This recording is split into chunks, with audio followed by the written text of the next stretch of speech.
Oi, gente, tudo bem? Eu sou a Kátia, PCNP de Educação Especial da Diretoria de Ensino de Rio Preto. E no TPC de hoje, nós vamos conversar um pouco a respeito de educação especial, adaptação curricular para alunos com deficiência intelectual. Primeiro, a gente precisa entender quais são os conceitos de educação especial e educação inclusiva. Algumas pessoas tratam como sinônimo, mas não são.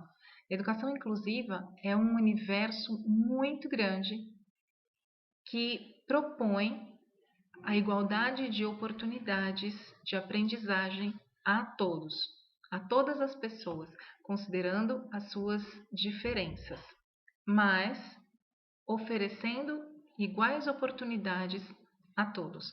Quando se fala em educação inclusiva, não se trata somente de educação especial, se trata de uma série de diferenças que convivem dentro de uma coletividade. Então, diferenças sociais, econômicas, raciais, religiosas, todas as diferenças que compõem os aspectos de um ser humano. A educação especial é uma modalidade dentro da proposta da educação inclusiva. Nesse desenho, fica fácil entender aí a elipse bem grande, é a educação inclusiva, um universo muito grande. E dentro desse universo existem várias modalidades de ensino. Cada modalidade atende um público diferente, tem uma orientação diferente e tem uma legislação diferente também. Não seria possível, por exemplo, falar de alfabetização para a educação infantil ou para a educação fundamental, como se fala para a educação de jovens e adultos. O tema é o mesmo, mas com diferentes formas, porque são diferentes públicos. Então, a educação inclusiva, ela pretende atender a todas as pessoas, considerando as suas diferenças dentro de um coletivo. Ela considera o indivíduo dentro do coletivo. Educação especial é uma modalidade de educação que atende um público específico também. Esse público é restrito e nós vamos ver quem forma o público da educação especial. Então, não confunda mais. É muito comum escutar em escola: eu tenho um aluno de inclusão, eu tenho 2 alunos de inclusão. Não, você tem todos os alunos de inclusão. O professor também é de inclusão, todos nós somos, uma vez que a educação é para todos. Então, todos nós precisamos ser incluídos. A educação especial é uma modalidade. Então, você não tem 1 ou 2 ou 3 alunos de inclusão. Você tem alunos, público-alvo da educação especial. Quem é o público-alvo da educação especial? Segundo a LDB, é o grupo formado por 3 grupos menores. Os alunos com as deficiências, todas elas, visual, auditiva, física, intelectual, múltipla, surdo-cegueira. O grupo também dos alunos com transtornos globais do desenvolvimento e o grupo dos alunos com altas habilidades e superdotação. São 3 pequenos grupos dentro deste grupo maior. Então, são atendidos pela educação especial. Esse termo, transtornos globais do desenvolvimento, hoje ele já foi alterado para transtorno do espectro do autismo. Então, a educação especial, resumindo, atende as deficiências, os alunos com autismo e os alunos com altas habilidades e superdotação. Antes de falar em deficiência, a gente precisa falar do que é a inteligência. Inteligência, se buscarmos lá no latim a origem da palavra, como ela é formada? Intelligere, inteligentia, significa a capacidade de aprender. Também existe a palavra intelligere, com o mesmo significado. É aquele que aprende, seria o inteligente. É aquele que aprende, aquele que compreende. Intelligere, formado por 2 outras palavras, inter e legere, entre, escolher. Se eu estiver pronunciando latim aqui errado e algum professor aí da língua portuguesa que entenda bem de latim perceber que eu estou falando errado, por favor, me avise, mas por hora releve o meu erro e me desculpe, por favor. Interlegere, entre escolher. Inteligência é a nossa capacidade de resolver problemas, é a nossa capacidade de escolher entre opções. Quando nós temos uma questão para resolver, seja ela qual for, na vida cotidiana, você tem possibilidades, você analisa as possibilidades e escolhe o que julgar ali mais adequado. Esse raciocínio que para nós parece muito rápido, na verdade, é a sua inteligência. É aquilo que te permite fazer escolhas, tomar decisões. Obviamente, você só toma decisões porque você entendeu, porque você compreendeu. Uma coisa está relacionada à outra. Então, resumindo, inteligência, capacidade de resolução de problemas. Alguns têm mais, outros menos, e em diferentes situações do cotidiano também. Hoje, nós pensamos e aceitamos a teoria das inteligências múltiplas do Gardner. Ele, diferente de outros estudiosos mais antigos, ele não entende que a inteligência seja uma entidade única, alguma coisa imutável, que você nasce com aquela inteligência e morre com aquela inteligência, e, enfim.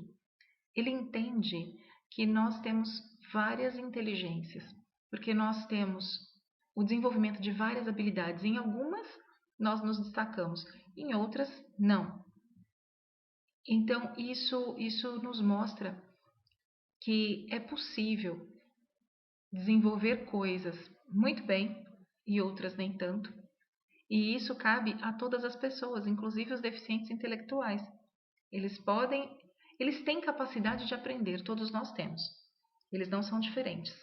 Eles aprendem também, num tempo diferente, talvez não aquilo que nós achamos que ele deveria aprender, mas alguma coisa sempre se aprende. Todos nós temos a capacidade de aprender. E eles, assim como nós, seguindo a teoria das inteligências múltiplas, também desenvolvem melhor algumas coisas do que outras. Têm talentos, têm interesses, tudo isso compõe também o nosso desenvolvimento. A inteligência é o grupo de características intelectuais de um indivíduo. É um conjunto de habilidades, seguindo a teoria das múltiplas inteligências. É um conjunto de habilidades e é uma estrutura viva e mutável. Você não nasce com ela e morre com ela. Você nasce sim com a inteligência, a parte biológica, a genética, mas ao longo da vida você modifica essa inteligência também a partir dos estímulos que você tem durante a sua vida, durante a convivência com os outros, no ambiente em que você está, nas coisas que você aprende, nas coisas que você executa, tudo isso vai modificando a sua inteligência. E ela precisa de estímulo constante. Estímulo constante. A pessoa que tem deficiência intelectual precisa de estímulo constante, porque ela tem um potencial intelectual abaixo da média, mas ela tem.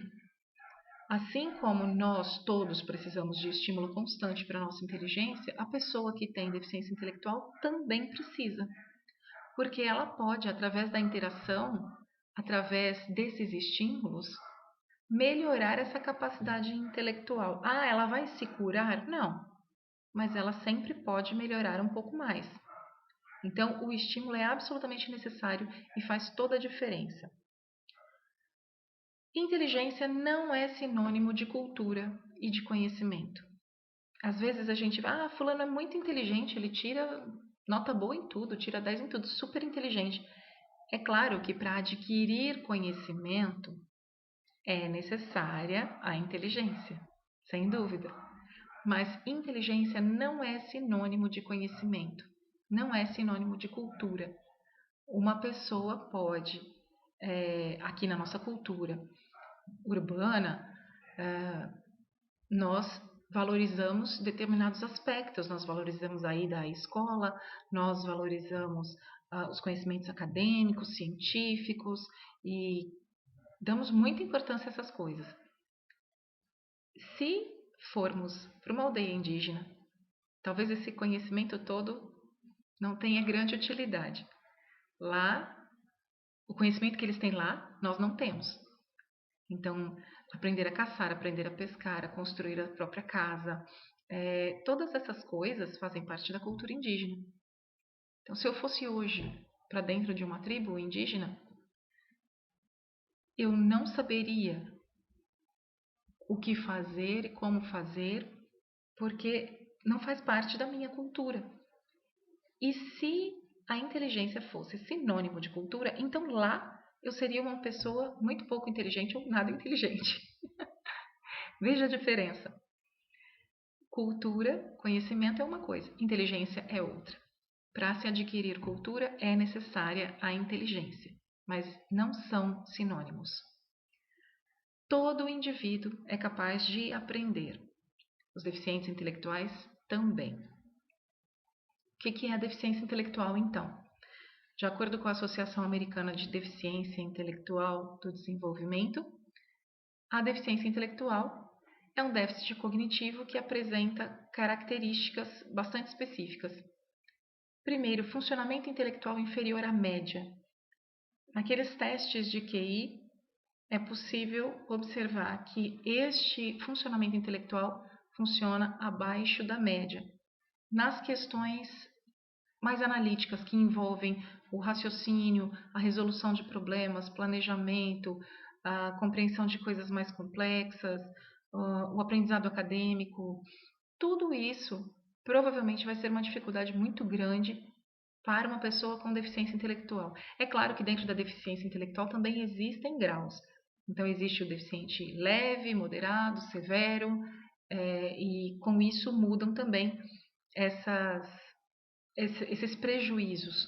Eles serão muito mais sérios num deficiente severo. Além disso, além do funcionamento abaixo da média, as limitações adaptativas também do deficiente intelectual.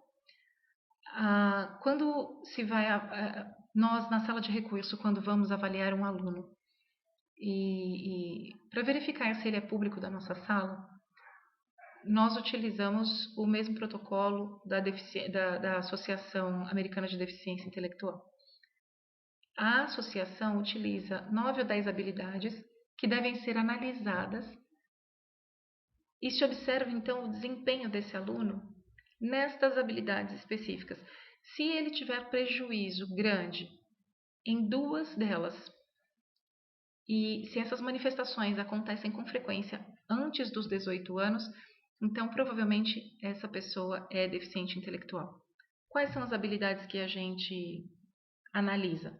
A comunicação, como é feita a comunicação dele, não só fala e escrita, mas também gestos e também olhar, como isso é feito. Ele se comunica? Ele se cuida sozinho? Ele em casa desempenha alguma função? Ele tem iniciativa? Como ele se adapta socialmente? Ele tem potencial de liderança? Ou ele só obedece os outros? Tem noção de perigo? De autocuidado com relação à saúde? Utiliza recursos da comunidade? Tem determinação? Como são as funções acadêmicas? Como é o aprendizado desse aluno? Lazer e o trabalho. Trabalho, mesmo que ele não trabalhe, o que ele pensa sobre trabalho, o que ele entende que é o trabalho. As funções acadêmicas geralmente são aquelas que chamam mais a atenção dos professores. Então, se o aluno não vai bem na escola, é a primeira coisa que o professor nota. E ele não lê, não escreve e tem dificuldade com contas, talvez ele seja deficiente. Lembre-se que para se levantar a suspeita de deficiência, é necessário que ele tenha mais prejuízo do que só em uma habilidade. Se ele tiver prejuízo somente acadêmico, provavelmente ele não é deficiente intelectual. Uma dica, um teste. Se ele tem grandes dificuldades de aprendizagem, analise o resto, analise os outros aspectos que envolvem a vida dele e verifica como ele se comporta, verifica como ele reage. Se você percebe que esse aluno, fora do contexto escolar, sem papel, lápis, atividade sistematizada escolar, esse aluno, jamais você suspeitaria que ele tem algum problema se você não desse papel e lápis para ele. Provavelmente ele não é deficiente intelectual. Ele tem dificuldades de aprendizagem de outra natureza. De natureza neurológica, podem ser transtornos de aprendizagem, outra coisa, mas não a deficiência intelectual, porque ela não apresenta problemas só de aprendizagem, só na escolarização. Ela apresenta problemas em várias áreas da vida, em vários aspectos. Geralmente a pessoa com deficiência intelectual, ela é mais dependente, ela é mais imatura e isso em várias situações da vida. Ele não tem prejuízo só acadêmico, ele tem prejuízo em outras áreas também. Então fica aí a dica para quando você tiver um aluno com grandes dificuldades de aprendizagem, observe o resto, os outros aspectos da vida dele e perceba se ele, tirando papel e lápis, jamais você diria que ele tem um problema, jamais você imaginaria que ele tem um problema, então provavelmente ele realmente não é deficiente intelectual. Mas você tem alunos com deficiência intelectual na sua sala. E agora? Como é que a gente faz? A gente pensa num currículo adaptado. Pensa na adaptação curricular. Como é isso? Bom, primeiro a gente precisa saber que isso é garantido para esse público, porque a educação inclusiva entende que todos têm direito a aprender. E aquilo que nós fizermos para facilitar o aprendizado, a aquisição do conhecimento, nós precisamos fazer. Quando eu digo facilitar, não é facilitar para ajudar o aluno, para dar um jeitinho para ele, para dar uma empurradinha, não. Facilitar a aquisição de conhecimento. Isso é direito de todos nós e também das pessoas com deficiência. Então, lá na LDB, no artigo 59, existe a garantia para os alunos da educação especial, deficientes, autistas e habilidosos.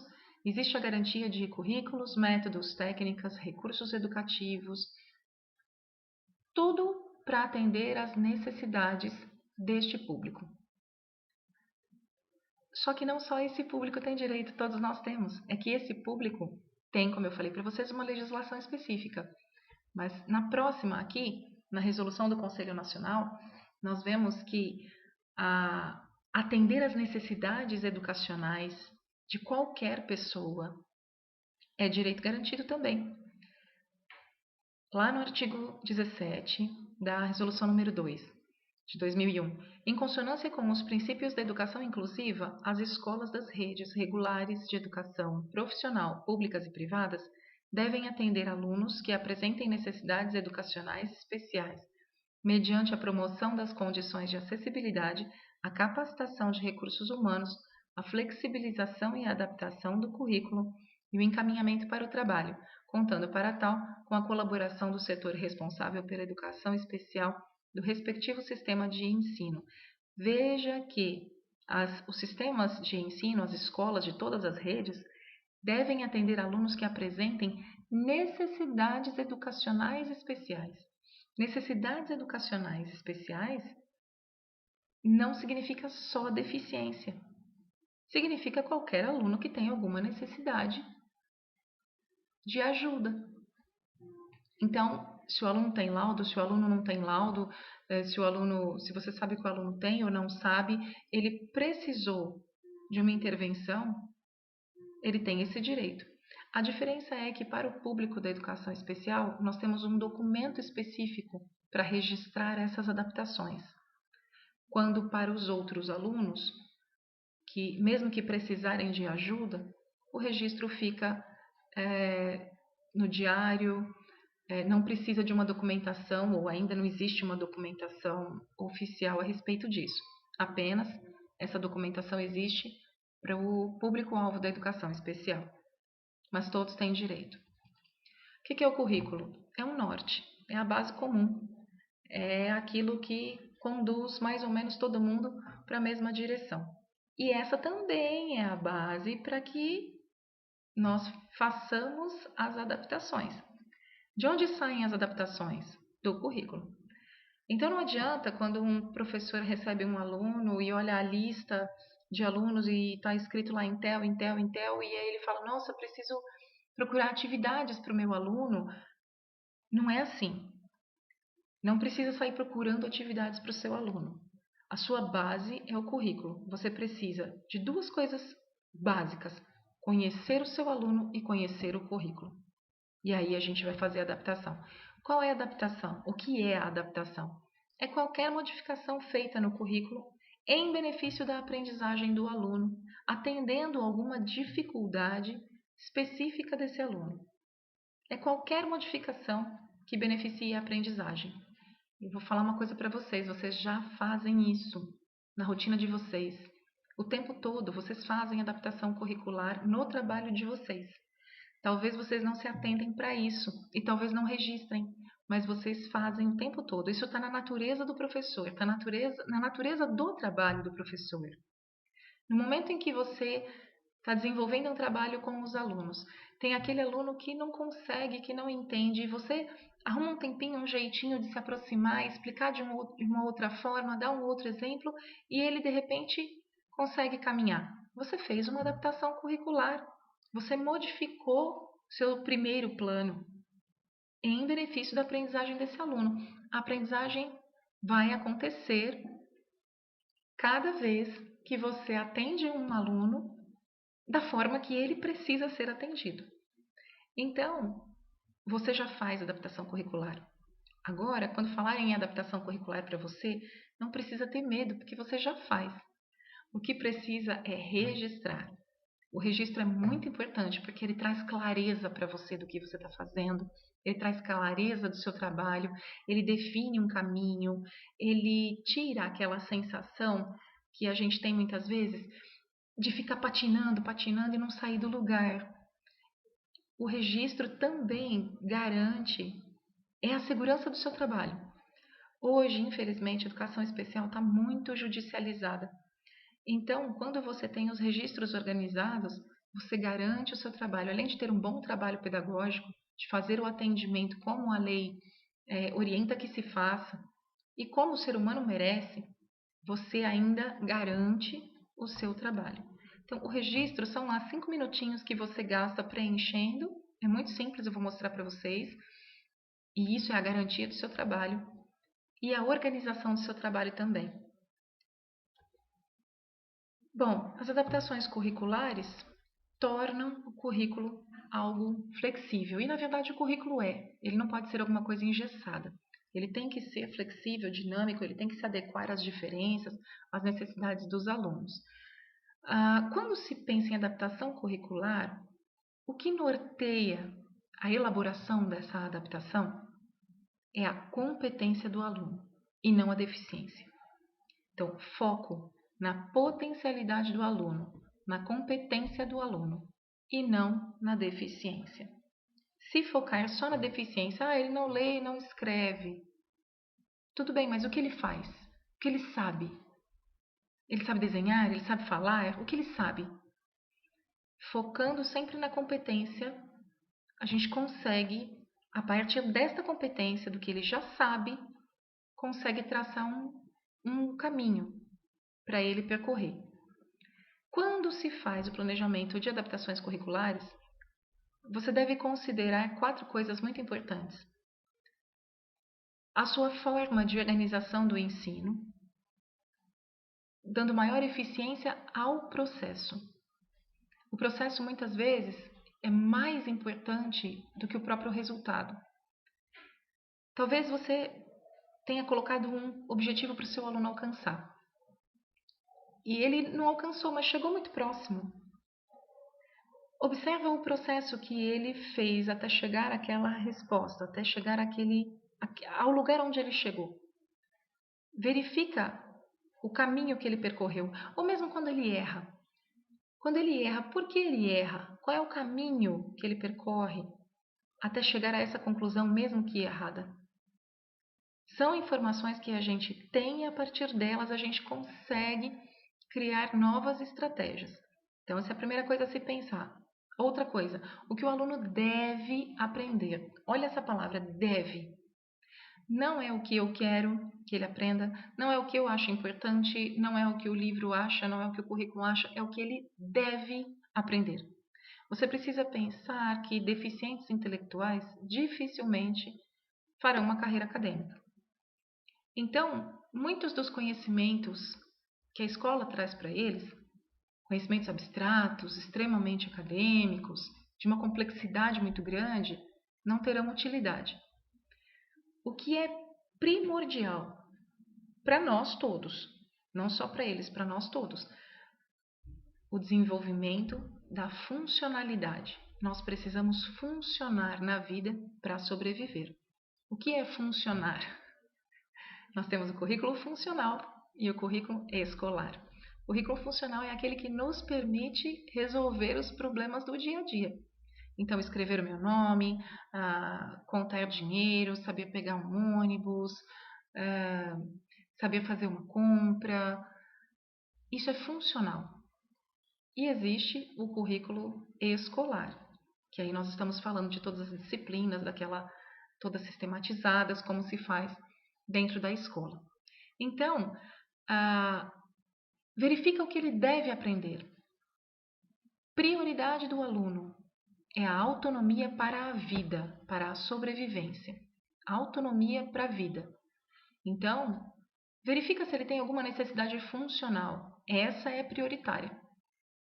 Necessidades funcionais primeiro e depois as acadêmicas. Essa é a ordem de prioridade. E quando você define isso, você já tem um objetivo. Quando você entende o que o aluno deve aprender, ele deve aprender agora, é urgente, é absolutamente necessário que ele aprenda a escrever o nome. Você já tem um objetivo. Esse aluno precisa aprender a escrever o nome. Aí então você vai procurar as atividades. Só nesse momento. Depois que você definiu o objetivo, aí você vai procurar como ele vai aprender isso. Quais atividades, quais estratégias, quais materiais. E quando ele vai aprender isso. Em quanto tempo. Quanto tempo é estimado para que ele consiga. Depois, como e quando avaliar o aluno. De que forma eu vou avaliar o aluno? De uma forma que ele possa mostrar realmente aquilo que ele aprendeu, o conhecimento dele. Se é um aluno que não lê e não escreve, de que adianta avaliar através da escrita? Ele vai o tempo todo reforçar aquilo que ele não sabe. E ele não vai ter chance de mostrar aquilo que ele sabe. Eu preciso ter uma forma de avaliação que beneficie realmente aquilo que ele já sabe. Uma experiência bem rápida. Numa aula de história em que eu assisti uma vez, a professora trabalhando sobre lendas folclóricas, alguma coisa assim, e vários textos, e tinha um aluno ali com uma deficiência que desenhava o tempo todo. E a professora ficou meio irritada porque ele só desenhava o tempo todo e ele não acompanhava o que ela estava passando. E ela foi pedir explicação. Quando ele se explicou, ela entendeu. Ela falou, olha a pergunta, o que você está fazendo? Ele falou, estou desenhando a história que a senhora falou. E aí todos os personagens que ela havia mencionado, que os outros alunos haviam escrito, ele havia desenhado. Então veja, a forma, isso é muito importante. Como se avalia? De que forma? Desta forma ele consegue mostrar o conhecimento que ele tem, porque ele desenhou e ele relatou. Então ele pode mostrar o conhecimento que ele tem de outras formas que não através da escrita, porque essa ele não domina. E a avaliação? Como é que se faz a avaliação desse aluno? E nota? Sempre é uma questão que gera bastante dúvida entre os professores. Primeira coisa, não existe os 5 o cinquinho básico para o aluno DI. Aliás, para o aluno deficiente, não existe o cinquinho básico. Não existe. Isso alguém inventou e saiu divulgando esse negócio. E algumas pessoas realmente acreditam nisso. Não tem lei para isso. Isso, na verdade, é uma temeridade. Porque no momento em que eu dou um 5 porque ele é deficiente intelectual, eu não estou avaliando a produção desse aluno. Eu estou avaliando a condição dele. A condição dele é de deficiência. E essa condição não vai mudar nunca. Então ele vai ter cinquinho básico para o resto da vida? Porque ele é deficiente intelectual? Será que a gente, dessa forma, não impede nós mesmos? Tapamos os olhos para aquilo que pode ser um desenvolvimento? Nós não vemos, porque simplesmente colocamos o 5 ali em função da condição que ele tem. Não se dá nota, não se avalia a condição de ninguém. Se eu der 5 para o aluno porque ele é deficiente, quanto eu devo dar para aquele que não é deficiente? Ou, se eu avalio a condição dele de deficiência e coloco uma nota, que nota eu dou para quem é loiro, para quem é moreno, para quem é alto, para quem é baixo, para quem é gordo, para quem é magro? São condições. Isso não existe. Isso é uma temeridade. A nota é referente à produção do aluno. É o que ele produz. O que ele produz tem que ser coerente com o objetivo que foi fixado para ele. Então, se eu fixei o objetivo, ele precisa aprender o nome. Ao final do período, ele conseguiu aprender o nome, que nota ele vai ter? Esqueça os outros, esqueça o currículo, esqueça os outros alunos. Ele pode ter 10? Pode. Mas, Kátia, eu vou dar 10 para a pessoa que está trabalhando o Machado de Assis e foi muito bem, e vou dar 10 para o aluno que aprendeu a escrever o nome? Sim, porque os objetivos são diferentes. E os dois alunos alcançaram os objetivos que foram fixados para eles. Isso é o currículo adaptado. A nota é referente à produção do aluno, aquilo que ele fez para chegar ao objetivo. E se ele não alcançar o objetivo, posso dar nota baixa? Posso. Exatamente o mesmo sistema como funciona para os alunos regulares. Exatamente a mesma coisa. O que você precisa ter são os registros das suas adaptações, das suas ações que comprovam que você ofereceu possibilidades, que você fez todo o possível. E por causa de todo esse possível ele alcançou determinada coisa ou não alcançou. Mesmo, né? Apesar desses esforços, ele não alcançou. O registro é importantíssimo, ele é fundamental para assegurar o seu trabalho e para organizar o seu trabalho. Eu fiz aqui um passo a passo para tentar auxiliar.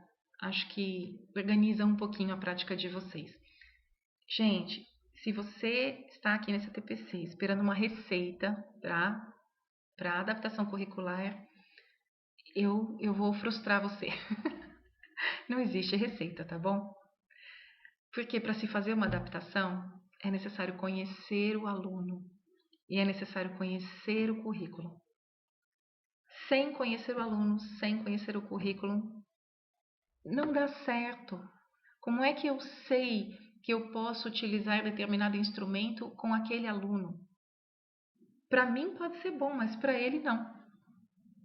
Então, adaptação curricular pressupõe conhecer o aluno e conhecer o currículo.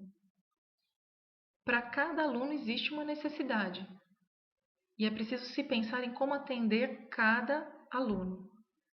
Por isso, não existe uma receita única geral que sirva para todos.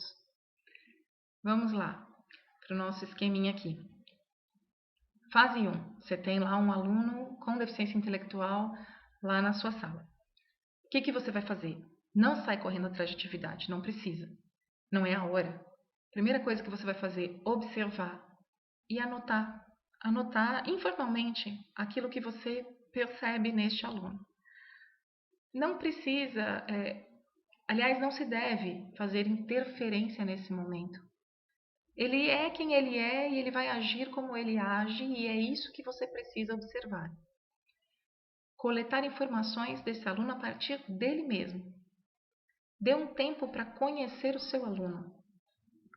Ah, mas vai demorar e aí eu perco tempo. Não, você vai ganhar tempo, porque lá na frente você não vai ficar se debatendo procurando atividade. Olha só o raciocínio.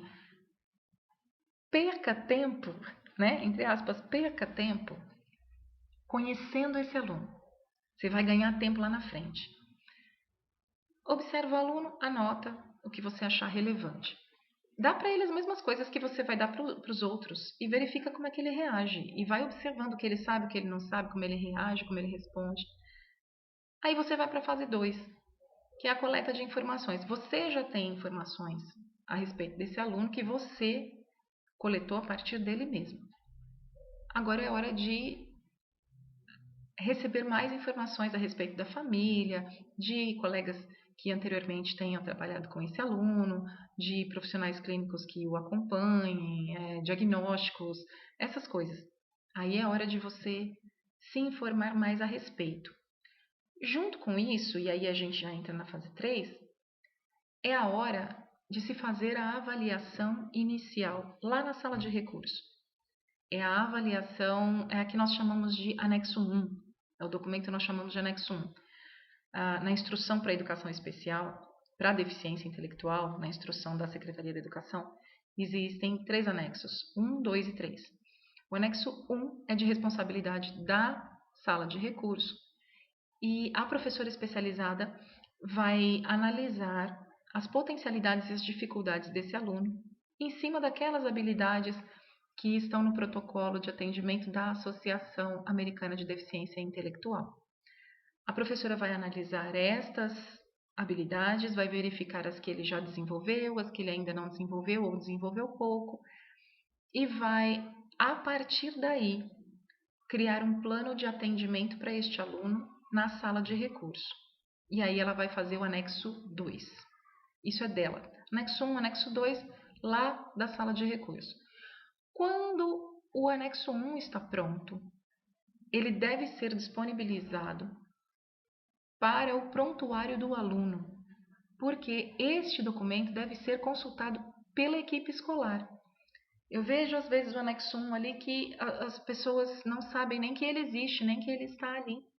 E ficam às vezes sofrendo, buscando informações que estão no anexo 1. É só abrir o prontuário, pegar o anexo 1, dar uma olhadinha e compartilhar com os colegas. Isso é um documento escolar, isso não é para sair da escola, isso não é para ser colocado para pessoas que não lidam com o aluno em sala de aula. São professores que precisam ter o conhecimento do que está escrito ali, porque o que está escrito ali vai auxiliá-los, juntamente com as anotações que o professor já fez, vai auxiliá-los a traçar um plano de trabalho para esse aluno.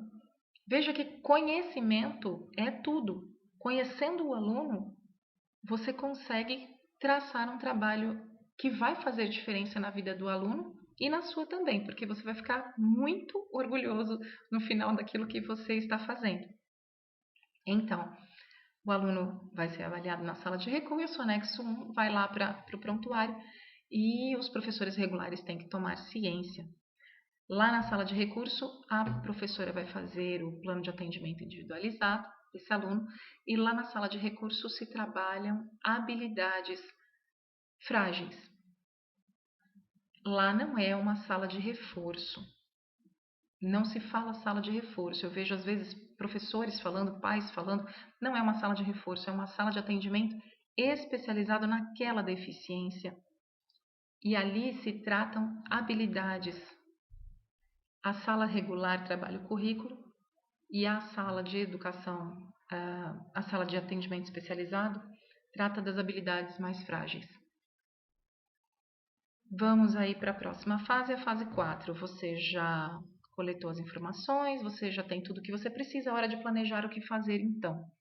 Eu sugiro que os seus planos para alunos da educação especial sejam de curto prazo. É complicado você estabelecer alguma coisa muito distante, porque você precisa da resposta dele para caminhar um pouquinho mais.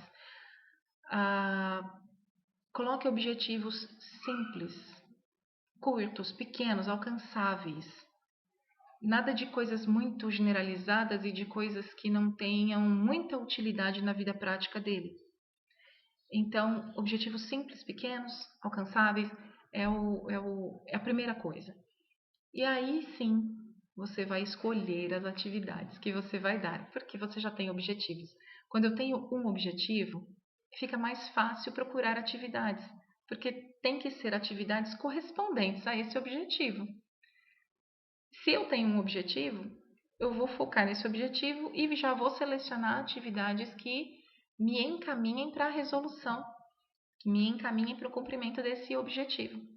Então, se o meu objetivo é ensinar o aluno a ler e escrever, como eu estava dando exemplo agora há pouco, eu vou procurar atividades que tenham letras, recortes, colagem, que ele possa escrever as letras ou que ele possa identificar as letras, associar a figuras concretas. É isso, porque já tem um objetivo. Tudo isso tem que estar registrado no anexo 3 do professor regular. O anexo 3 é o documento que registra todas as adaptações curriculares. Kátia, preciso adaptar, fazer adaptação curricular em todas as aulas, em todos os conteúdos? Não. Quando houver necessidade. Quem vai sinalizar essa necessidade é o próprio aluno. Quando você perceber que não dá para trabalhar a mesma coisa que você está trabalhando na sala de aula com aquele aluno, então é hora de fazer a adaptação. E aí você vai ter um registro para cada adaptação. Posso fazer adaptação de uma sequência didática toda? Pode. E registrar ali? Pode. Aí fica a seu critério. O importante é registrar. E aí, voltando, né? O importante, currículo funcional precede o currículo acadêmico. Isso tem que estar sempre em mente.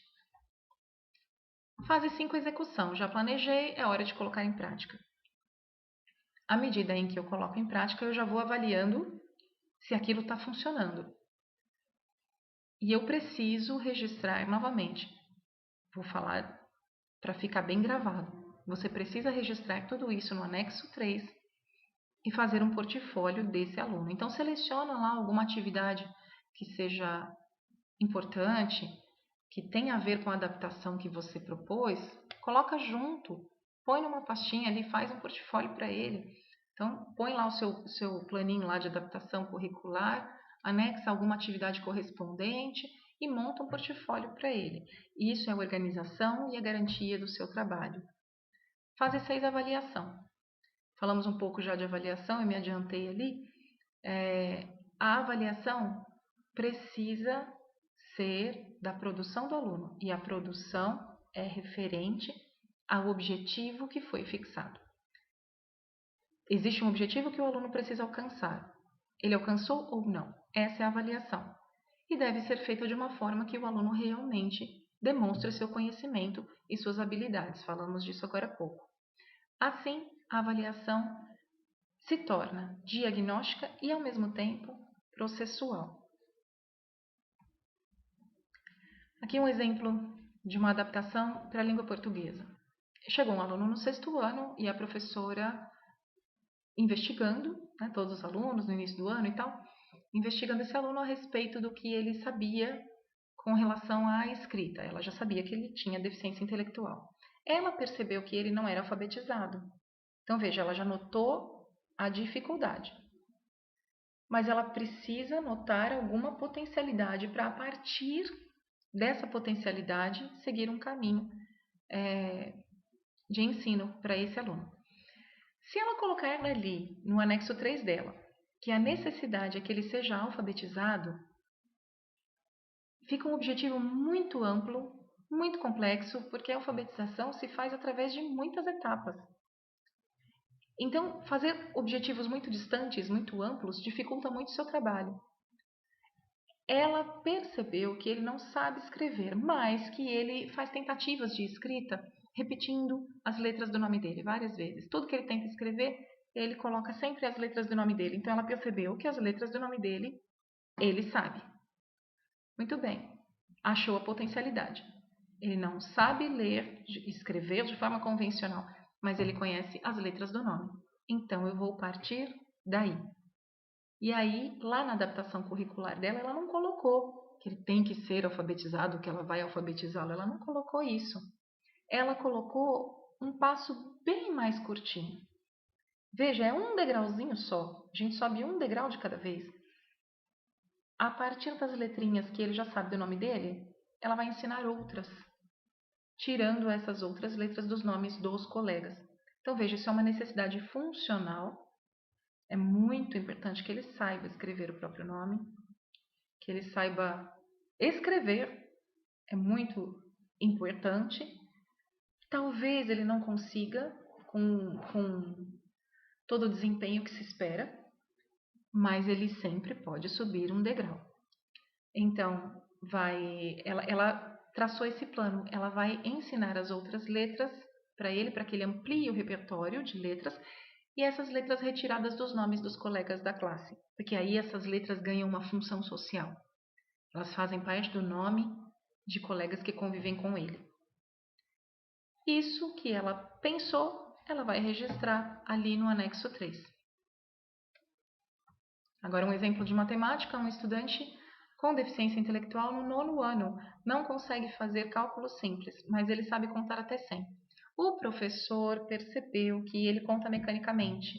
Ele não distingue algarismos e quantidades e ele não entende o valor posicional dos números também.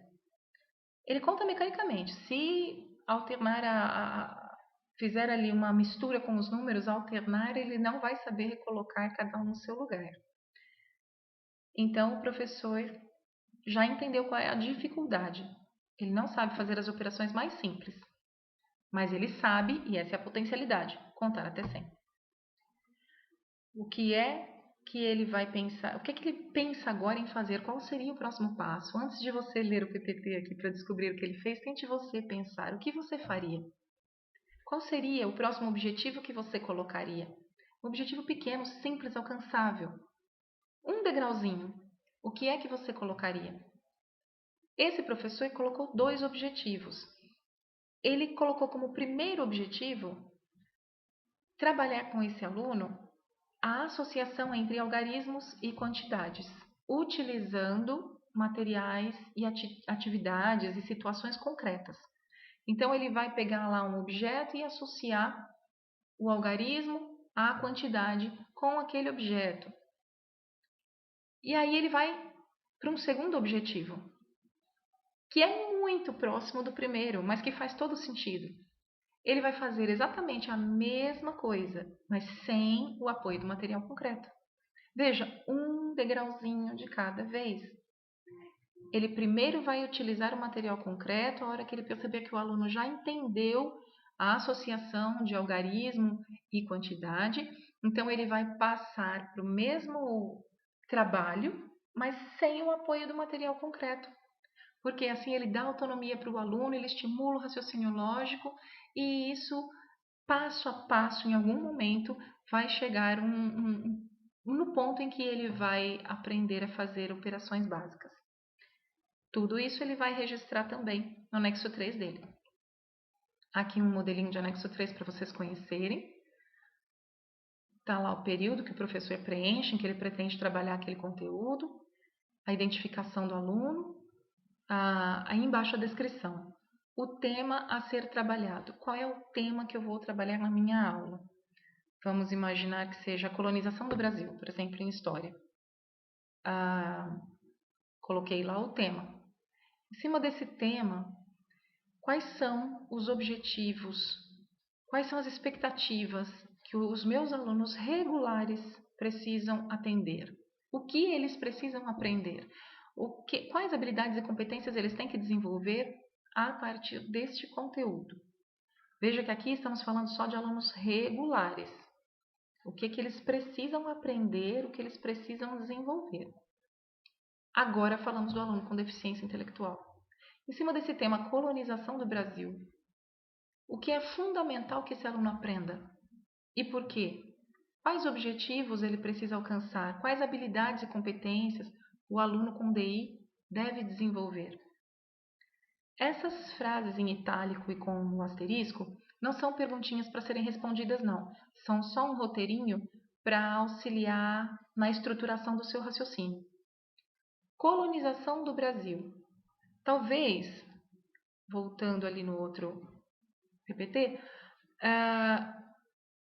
talvez eu tenha como objetivo que os meus alunos entendam, conheçam como foi feita a colonização a partir da exploração das riquezas do Brasil, a partir da exploração do trabalho indígena. Esse é o meu objetivo. Os meus alunos precisam entender isso, precisam conhecer essa realidade passada. Mas o meu aluno com deficiência intelectual, para ele isso é um raciocínio muito distante. É muita coisa. Mas talvez eu possa ensiná-lo passo a passo a partir dos índios, talvez. Que ele conheça mais ou menos algumas coisas a respeito das tribos indígenas, do que elas faziam, de como era o trabalho, de como era o convívio social. E se for um aluno com uma deficiência intelectual ainda mais severa, que talvez nem sabe a diferença entre passado, presente e futuro, talvez eu tenha que recuar ainda mais no meu objetivo e começar a trabalhar com ele a linha do tempo dele. Quando ele nasceu, quando ele entrou na escola, e aí vai a criatividade, né? Conversar com a família, pedir fotos, montar uma linha do tempo dele, para que ele entenda o que já se passou, o que está acontecendo e o que acontecerá. São sugestões, né? Só um exemplo. Quando eu já tenho esses objetivos definidos, tanto para alunos regulares quanto para aluno com deficiência intelectual, eu aí vou estabelecer as estratégias. Essa é a hora de colocar as atividades que eu vou usar para atender esses objetivos. Então, tem as estratégias para os alunos regulares, as estratégias para o aluno com deficiência intelectual. Por fim, avaliação dos resultados após o desenvolvimento. Avaliação dos resultados do aluno com deficiência intelectual, tá? E os encaminhamentos a partir disso. É muito simples de preencher, é muito rápido, isso precisa ficar disponível na escola para o professor preencher à mão mesmo, deixa impresso, o coordenador deixa impresso lá em algum lugar, o professor preencha cada adaptação que ele fizer. Aí, para fechar, para gravar melhor aí a imagem, é o ciclo, né, do ensino-aprendizagem. Nós começamos com uma avaliação inicial, planejamos o que fazer, executamos e aí vamos implementando novos recursos à medida que executamos. Monitoramos os progressos, avaliamos os resultados, vamos revisar as estratégias e replanejar. Esse é o caminho, não só para o trabalho com o aluno da educação especial, mas com todos os outros também. Aqui tem alguns links que eu estou sugerindo para vocês, de um drive que eu fiz com muitos materiais que eu acho que interessam a vocês. Eu trouxe aqui para vocês só um modelinho do anexo 3, mas se quiserem olhar o modelo do anexo 1, 2, tem lá no drive, tem atividades, tem adaptações curriculares. Nós fizemos oficinas na diretoria de ensino sobre adaptação curricular. E os professores que participaram estudaram casos fictícios e para cada caso fizeram algumas adaptações curriculares dentro da sua disciplina. E eu escaneei, está tudo lá no Drive, se vocês quiserem dar uma olhadinha. O anexo 3 que está lá, que eles fizeram, está um pouquinho diferente desse. Esse aqui está atualizado. Então, quem quiser dar uma olhadinha lá, fica à vontade. Lá tem mais videoaulas sobre adaptação curricular, tem material de estudo, tem sugestões de atividades. Sugestões de atividades. Elas só têm sentido quando existe um objetivo.